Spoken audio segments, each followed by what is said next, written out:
Buenos días. Vamos a comenzar hoy el Noti EdTech del viernes 10 de julio con unas noticias realmente increíbles, me parece hoy. Lo que leí, lo leí en un pasquín, no en un diario de los más conocidos, pero bueno, a veces trabajan mejores los diarios menos grandes o corporativos. Vamos a empezar por las noticias del día de la fecha. Como siempre, este formato que hago los viernes lo hago con Claude, que me hace un resumen de las noticias de la semana de educación y tecnología, con una orientación en lo que es Argentina. Así que vamos a empezar con las noticias del 10 de julio. Dice la primera noticia, educación y tecnología, Filament Games, últimos hallazgos sobre inteligencia artificial y aprendizaje. Un nuevo reporte de julio analiza cómo la inteligencia artificial está cambiando los procesos cognitivos en el aprendizaje. El foco está en distinguir qué herramientas refuerzan el pensamiento crítico versus cuáles lo reemplazan. Bueno, esto es lo que hablamos siempre del tema del pensamiento crítico. Yo no creo que tenga mucho que ver con la inteligencia artificial, la mirada sobre el pensamiento crítico en los chicos, creo que viene desde siempre, que es difícil a veces de implementar en estructuras un poquito más tradicionales. Dice AI Tutoring en 2026. Bueno, esto es algo que se viene o que va a estar presente en los próximos años, las tutorías con inteligencia artificial. ¿Qué significa las tutorías con inteligencia artificial? Que más allá, que a veces están supervisadas por un docente, como de repente en nuestro colegio, hay una inteligencia artificial que te conoce, que sabe qué materias te salen más fáciles, qué materias te cuestan más, y a través de esa lectura de la inteligencia artificial puede acompañarte y sugerirte procesos educativos. Dice, plataformas como Canmigo de Khan Academy, Century Tech y Carnegie Learning Maths IA están mostrando resultados concretos. 27% mayor rendimiento promedio y un crecimiento del 30% en álgebra en pilotos. Bueno, esto es lo que venimos diciendo acerca de que lo que hace la inteligencia artificial, que como adapta el contenido a tu proceso, al momento en que vos estás, bueno, acá están mostrando resultados. Así que bueno, me parece espectacular que empecemos ya a obtener resultados de lo que son las plataformas que utilizan inteligencia artificial para la propuesta de los contenidos educativos. Dice, estas herramientas, acaba de decir lo que digo yo, estas herramientas adaptan el ritmo y formato en tiempo real. Bueno, es un poco lo que se viene, es como tener un maestro especial para vos, específico para vos, que te pueda indicar un poco el camino a seguir. Bueno, y acá a esto llegué muy rápidamente porque había muy pocas noticias, evidentemente, en el resto del ámbito, pero esto no es menor. Y voy a leer primero la nota y después voy a leer, primero lo que me puso Claude y después voy a leer la nota. Dice, el gobierno presenta el 16 de julio el proyecto de ley de libertad educativa en el Congreso. Ojalá. El proyecto de mi ley enviará el próximo...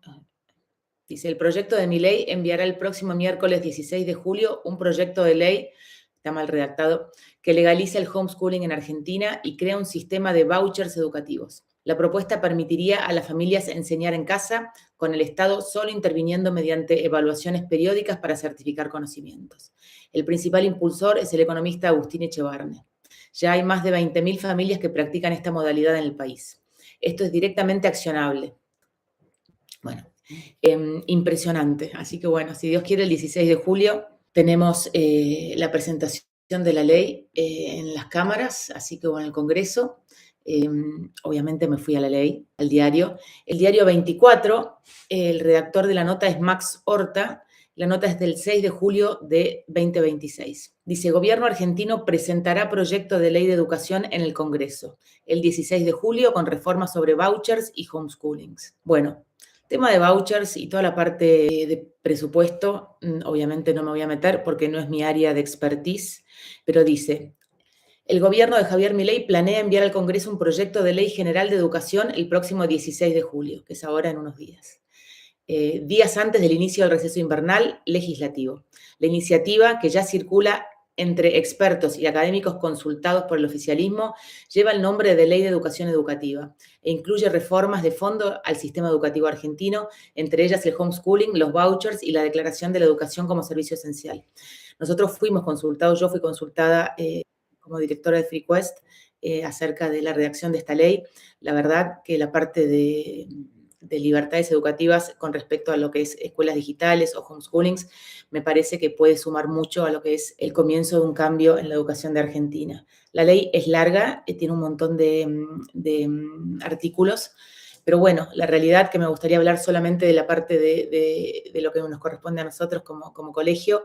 Estuve hablando el otro día, estuve hablando con varios diputados esta semana, y la realidad es que hay muchas situaciones por las cuales me pueden llegar a decir que no sirve o que no es buena, pero lo que a mí me parece es que muchas familias se benefician de esto, que obviamente no es para todos, no es un sistema que sirve para que va a ser masivo, que la gran mayoría de las familias de Argentina van a pasar este sistema. De hecho, en Chile es esto mismo que están proponiendo es lo que está sucediendo en Chile, y en Chile no hay más de 20.000 familias en un sistema de homeschooling, con lo cual es casi lo mismo que en Argentina.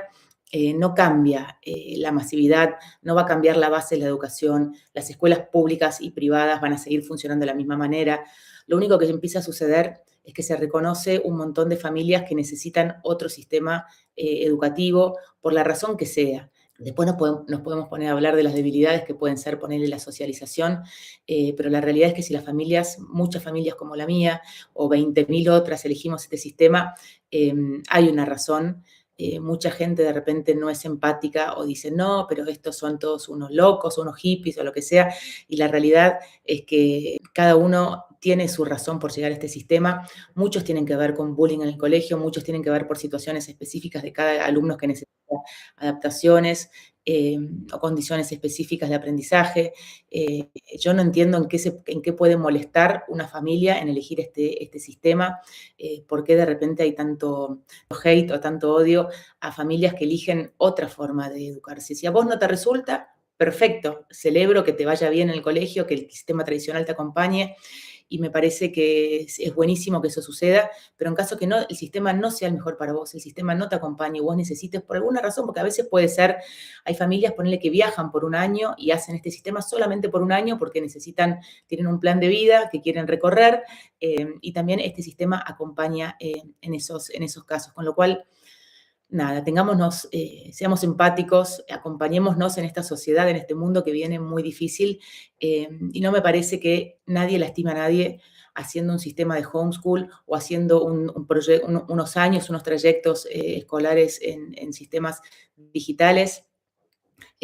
Lo que propone esta ley sí es que el Estado intervenga tomando exámenes o validando el conocimiento a final de cada año, que me parece perfecto. Así sucede en Chile y me parece que funciona bárbaro. Así que voy a seguir leyendo un poquito. La iniciativa produce cambios profundos en la organización del sistema educativo argentino. Habilita el homeschooling, la enseñanza en casa como alternativa válida a la escolarización formal, e incorpora el financiamiento mediante vouchers, bonos entregados a las familias para que elijan a qué institución destinarles este subsidio. Tema de los vouchers, que también hay que explicarlo. Me parece que a esta ley lo que le falta es un poco más de explicación a los ciudadanos de qué se trata. El voucher es un sistema que se implementa en Estados Unidos y en otros países, donde el Estado participa con ayuda o con acompañamiento a las familias, pero se las da directamente a la cabeza de cada alumno. Ponele, en Argentina el financiamiento está hecho en las escuelas. Las escuelas reciben un financiamiento del Estado que se fija, no sé cómo, pero se fija específicamente para cada escuela. Y no importa si la escuela tenga más o menos chicos, si se van los chicos, si hacer mejoras, o sea, no importa mucho la cantidad de alumnos, sino que los vouchers, la ayuda del Estado está entregado a cada escuela. Acá lo que se propone es que la ayuda del Estado esté centrada en la cabeza de cada niño, de cada alumno. Entonces, si el alumno elige tal escuela, la escuela va a recibir ese subsidio o esa ayuda del Estado a través del alumno que la eligió. Esto hace un montón de cosas que funcionen bastante mejor. Si vos tenés una escuela que está bien ediliciamente, que la directora se preocupa, que los maestros se involucran en el alumno, bueno, más alumnos te van a elegir y más ayuda del Estado vas a tener. Entonces es como que premia de repente a las escuelas que tienen un mejor servicio, que intentan, que son empáticas. Lo que está sucediendo hoy, de lo que yo escucho mucho en el colegio nuestro, es que llegan muchos chicos con casos de bullying y las reacciones de los maestros de repente o de los directores, quizá que no son las que esperaban las familias, bueno, al colegio, en ese caso, si es un colegio público, le da lo mismo que el chico se quede o se vaya, porque la ayuda del Estado que recibe es exactamente la misma. Con lo cual, esto lo que viene a hacer, el tema de los vouchers, viene a premiar a las escuelas que se esmeran, o que tienen y que reciben mayor cantidad de alumnos, o que las eligen mayor cantidad de alumnos. Bueno, dice, reacciones y dudas dentro del bloque oficialista. Dentro del propio oficialismo, el proyecto genera más preguntas que certezas. Esto dice la nota, no me consta. Varios legisladores aliados no tienen claro si el gobierno persigue una reforma educativa real o una confrontación ideológica útil de cara a la campaña electoral. Bueno, acá ya estamos viendo, no es de este gobierno, la educación evidentemente en Argentina está en un declive año tras año, más allá que las pruebas a aprender este año dieron un mejor índice en lo que es lengua en los chicos de sexto grado a nivel nacional. El nivel de matemática, lo leímos el otro día, 1 de cada 2 alumnos no alcanza los contenidos mínimos, entonces 1 de cada 2 en matemática en sexto grado. Eso se acentúa mucho más ese índice a medida que van llegando al fin de secundario. Yo creo que el sistema educativo por lo menos merece que lo repensemos y celebro que este gobierno sea quien traiga a la mesa cómo, por lo menos tratarlo y pensarlo, porque no escuché hace años que no se plantea el tema educativo. De hecho, Cava no tiene una ley de la ciudad de Buenos Aires de educación. Santa Fe, me enteré el otro día, tampoco. O sea, hay provincias que no tienen su propia ley de educación, que solamente se basan con artículos independientes. Entonces, no es menor que la propuesta, por lo menos, traiga una propuesta a la mesa. ¿No te gusta esta propuesta? Bueno, hablemosla, tratémosla, veamos qué piensa cada uno, pero traigan este tema a la mesa, porque no puede ser que el tema de educación esté al abandono, porque es lo que está al abandono. No hay nadie en el gobierno, ni en este, ni en el anterior, ni en el anterior, ni en el anterior, hace años, no hay nadie que proponga un cambio o una respuesta o algún tipo que acerque algún tipo de mirada para solucionar el tema de la merma en el aprendizaje en las escuelas. Hoy por hoy hay muchos modelos en Europa y en Estados Unidos que tienen que ver con escuelas más chicas que se llaman microschools, donde la educación es un poquito más acompañada, donde hay tutores, donde hay mentores, donde los caminos de aprendizaje son específicos para cada chico. Bueno, ¿no te gusta eso tampoco? Bueno, propongamos, sentémonos y pensemos cómo mejorar esto. Traigámoslo a las cámaras de diputados, a la Cámara de Senadores, al Congreso, que se estudie, que se debata. Dice, la duda no es menor, una reforma de esta envergadura requiere mayorías amplias para prosperar y sostenerse. Los márgenes ajustados, como los 130 votos que respaldaron al llamado Super Rigi, resultan insuficientes para reformas de largo alcance según voces del propio bloque. No va a ser una ley que sea apoyada. Pero bueno, yo celebro que la traigan y que se discuta. Y la verdad, espero que los congresistas, que los diputados y los senadores tengan la capacidad de por lo menos pensar y poder reestructurar o acompañar un poco el proceso educativo. A ver, yo tengo mis 2 chicos que ya pasaron, ya crecieron, ya terminaron el secundario, y me parece que los que tienen que estar interesados en esto son los jóvenes que el día de mañana, que dentro de 10, 5, 20 años van a tener hijos y van a seguir en este formato escolar argentino, que me parece que está cada vez más alejado de lo que son las necesidades del futuro. Dice, contexto histórico, los grandes debates educativos en Argentina. Los debates sobre educación han sido momentos axiales en la historia argentina. El primer Congreso Pedagógico en 1882 precedió a la Ley 1420, fundacional del Sistema Educativo Nacional.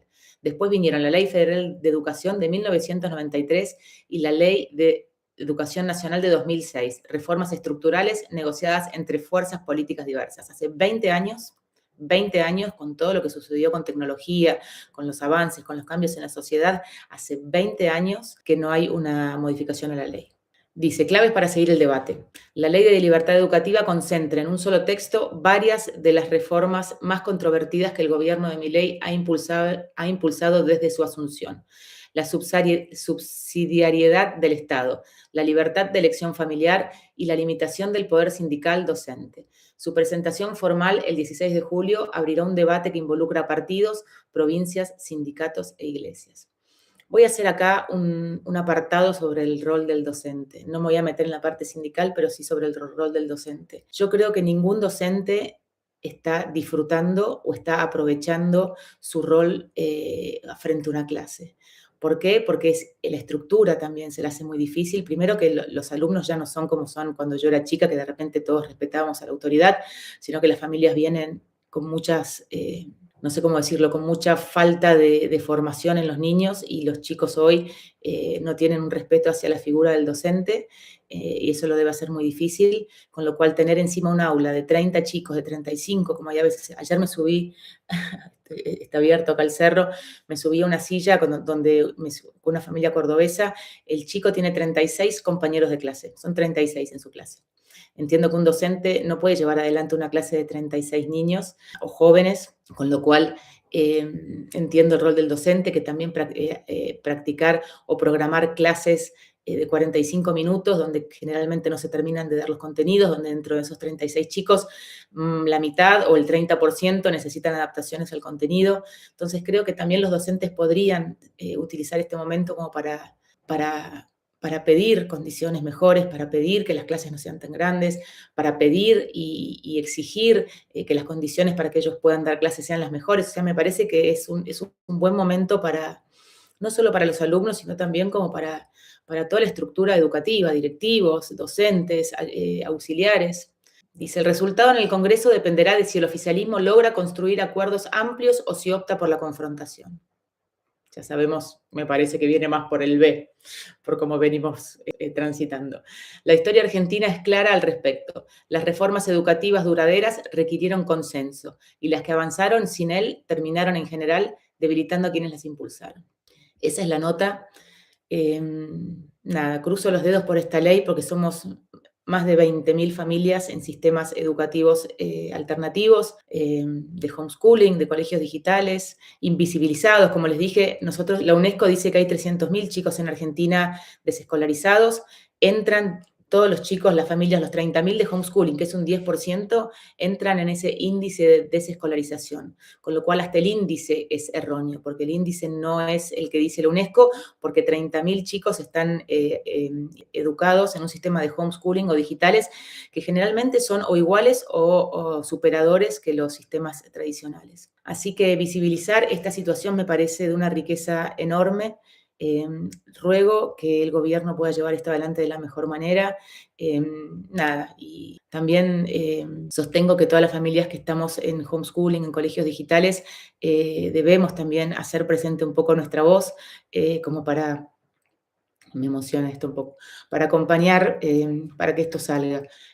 Así que bueno, nada, siempre los cambios vienen del pueblo. Es importante que esto salga desde el pueblo y que también los legisladores puedan entender que es una necesidad que a veces no da una solución a todo lo que es la compleja situación educativa argentina, pero sí da una solución a un porcentaje, un 10% de chicos, de repente 10, 20% de chicos del sistema tradicional que quizá necesitan o les viene mejor este sistema. Así que bueno, voy a ir terminando ya el Noti Tech de hoy. El viernes que viene nos volvemos a ver a las 11. Hoy lo hice un poquito antes porque tengo unas reuniones en un ratito, pero bueno, agradezco a todos que me acompañen. Si quieren escuchar toda esta nota, la pueden ver en el canal de YouTube o acá en Instagram. Saludos a todos.